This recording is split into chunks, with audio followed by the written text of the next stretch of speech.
व्यक्ति कैसे जन्म लेता है? कब भ्रूण माता के गर्भ में जीवित प्राणी बन जाता है? आत्मा कब गर्भ में प्रवेश करती है? भ्रूण जब तीसरे से 5वें माह का होता है तभी उसमें जीवन शक्ति आती है। ये जीवन शक्ति ही आत्मा है।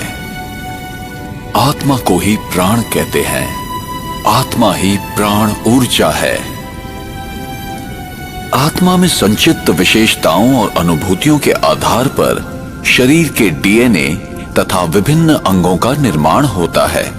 उंगलियों के निशान तथा अंगों की बनावट भी आत्मा के कर्मों के प्रभावों के आधार पर होता है।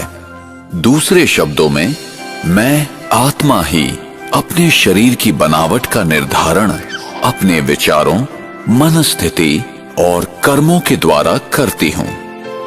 सामान्यतः जब आत्मा नए शरीर में प्रवेश करती है तो पिछले जन्म के अनुभव, स्मृतियां और घटनाओं को भूल जाती है।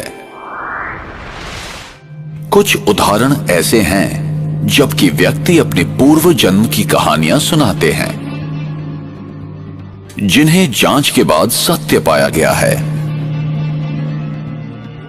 हम अक्सर देखते हैं कि अबोध बालक बिना किसी कारण रोते हैं या हंसते हैं।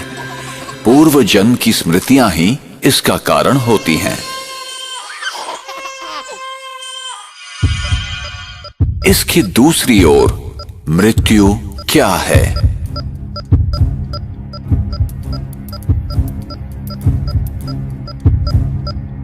और मृत्यु के बाद क्या होता है? एक जीवित व्यक्ति कैसे मृत शरीर के रूप में परिवर्तित हो जाता है? मृत्यु वो स्थिति है जब आत्मा शरीर छोड़ देती है।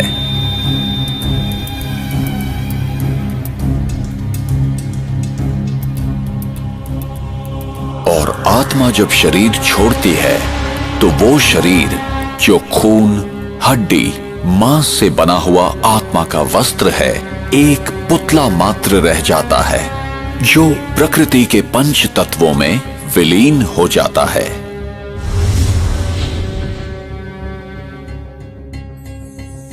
अपने पुराने शरीर को छोड़ आत्मा दूसरी माता के गर्भ में प्रवेश करती है। मनुष्य आत्मा पशु योनि में नहीं जाती।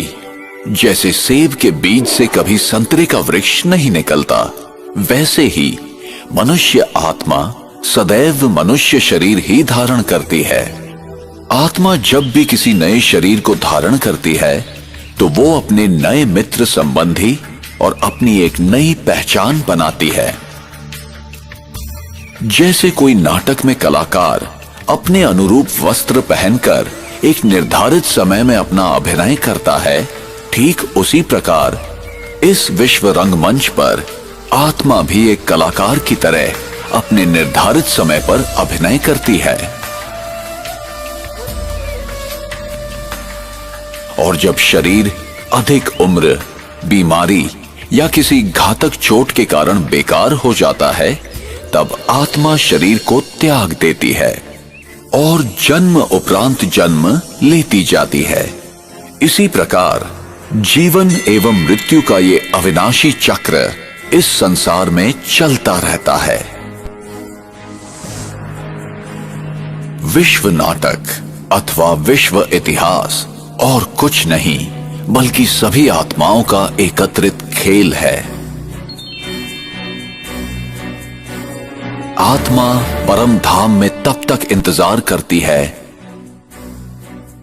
जब तक कि परिस्थिति उसके विश्व नाटक में प्रवेश करने के अनुकूल न हो। एक बार आत्मा यहां आ जाती है तो उसे तब तक यहीं रहना पड़ता है जब तक कि सभी आत्माएं इस विश्व नाटक मंच पर न आ जाएं।